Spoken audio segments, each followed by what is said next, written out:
യെഹെസ്കേൽ പ്രവാചകന്റെ പുസ്തകം 1-ാം അധ്യായം 1 മുതൽ 28 വരെയുള്ള തിരുവചനങ്ങൾ. 30-ാം ആണ്ട് 4-ാം മാസം 5-ാം തീയതി ഞാൻ കെബാർ നദീതീരത്ത് പ്രവാസികളുടെ ഇടയിൽ ഇരിക്കുമ്പോൾ സ്വർഗം തുറന്ന് ഞാൻ ദിവ്യദർശനങ്ങളെ കണ്ടു. യഹോയാക്കീൻ രാജാവിന്റെ പ്രവാസത്തിന്റെ 5-ാം ആണ്ടിൽ മേൽപ്പറഞ്ഞ മാസം 5-ാം തീയതി തന്നെ കൽദയ ദേശത്ത് കെബാർ നദീതീരത്ത് വെച്ച് ബൂസിയുടെ മകൻ യെഹെസ്കേൽ പുരോഹിതന് യഹോവയുടെ അരുളപ്പാടുണ്ടായി. അവിടെ യഹോവയുടെ കൈയും അവന്റെ മേൽ വന്നു. ഞാൻ നോക്കിയപ്പോൾ വടക്കുനിന്നൊരു കൊടുങ്കാറ്റും വലിയൊരു മേഘവും പാളിക്കത്തുന്ന തീയും വരുന്നത് കണ്ടു. അതിന്റെ ചുറ്റും ഒരു പ്രകാശവും അതിന്റെ നടുവിൽ നിന്ന്, തീയുടെ നടുവിൽ നിന്ന് തന്നെ ശുക്ല സ്വർണം പോലെ ഒരു കാഴ്ചയും ഉണ്ടായിരുന്നു. അതിന്റെ നടുവിൽ 4 ജീവികളുടെ സാദൃശ്യം കണ്ടു. അവയുടെ രൂപമോ അവയ്ക്ക് മനുഷ്യ സാദൃശ്യം ഉണ്ടായിരുന്നു. ഓരോന്നിന് 4 മുഖവും 4 ചിറകും ഉണ്ടായിരുന്നു. അവയുടെ കാൽ ചൊവ്വുള്ളതും കാലടി കാളക്കിടാവിന്റെ കുളമ്പ് പോലെയുമായിരുന്നു. മിനുക്കിയ താമ്രം പോലെ അവ മിന്നിക്കൊണ്ടിരുന്നു. അവയ്ക്ക് 4 ഭാഗത്തും ചിറകിന്റെ കീഴായി മനുഷ്യ കൈ ഉണ്ടായിരുന്നു. 4 മുഖങ്ങളും ചിറകുകളും ഇങ്ങനെയായിരുന്നു. അവയുടെ ചിറകുകൾ ഒന്നോടൊന്ന് തൊട്ടിരുന്നു. പോകുമ്പോൾ അവ തിരിയാതെ ഓരോന്നും നേരെ മുമ്പോട്ട് പോകും. അവയുടെ മുഖരൂപമോ അവയ്ക്ക് മനുഷ്യ മുഖം ഉണ്ടായിരുന്നു.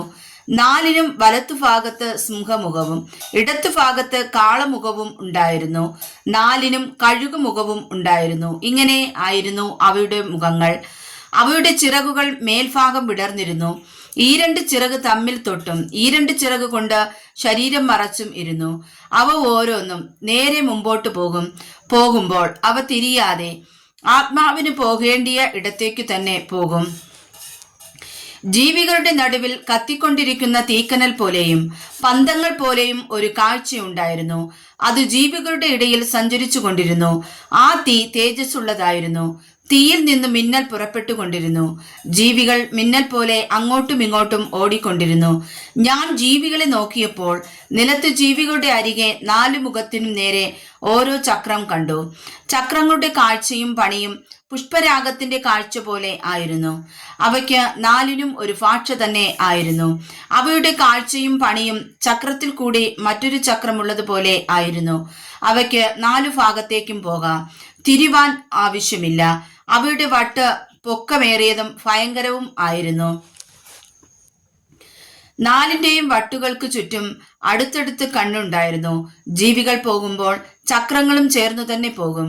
ജീവികൾ ഭൂമിയിൽ നിന്ന് പൊങ്ങുമ്പോൾ ചക്രങ്ങളും പൊങ്ങും. ആത്മാവിന് പോകേണ്ടിയ ഇടത്തൊക്കെയും അവ പോകും.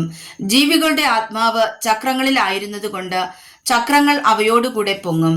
ജീവികളുടെ ആത്മാവ് ചക്രങ്ങളിലായിരുന്നത് കൊണ്ട് അവ പോകുമ്പോൾ ഇവയും പോകും. അവ നിൽക്കുമ്പോൾ ഇവയും നിൽക്കും. അവ ഭൂമിയിൽ നിന്ന് പൊങ്ങുമ്പോൾ ചക്രങ്ങളും അവയോട് കൂടെ പൊങ്ങും. ജീവികളുടെ തലയ്ക്ക് മീതെ ഭയങ്കരമായൊരു പളുങ്കുപോലെയുള്ള ഒരു വിധാനത്തിന്റെ രൂപം ഉണ്ടായിരുന്നു. അത് അവയുടെ തലയ്ക്കുമീതെ വിരിഞ്ഞിരുന്നു. വിധാനത്തിന്റെ കീഴെ അവയുടെ ചിറകുകൾ നേർക്കുനേരെ വിടർന്നിരുന്നു. അതതിന്റെ ശരീരത്തെ ഈ ഭാഗവും ആ ഭാഗവും മൂടുവാൻ ഓരോന്നിനും ഈരണ്ടുണ്ടായിരുന്നു.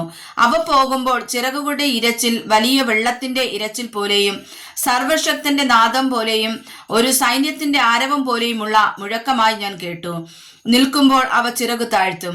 അവയുടെ തലയ്ക്ക് മീതെയുള്ള വിധാനത്തിന്മേൽ നിന്ന് ഒരു നാദം പുറപ്പെട്ടു. നിൽക്കുമ്പോൾ അവ ചിറകു താഴ്ത്തും.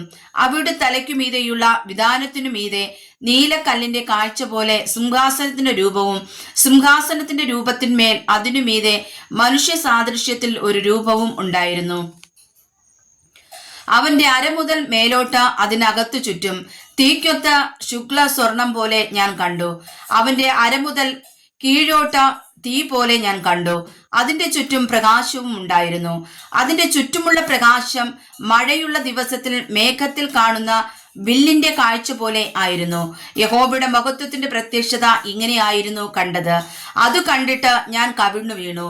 സംസാരിക്കുന്ന ഒരുത്തന്റെ ശബ്ദവും ഞാൻ കേട്ടു. വായിച്ചതായ വചനങ്ങളാൽ കർത്താവ് നമ്മെ അനുഗ്രഹിക്കുമാറാകട്ടെ. ആമേൻ.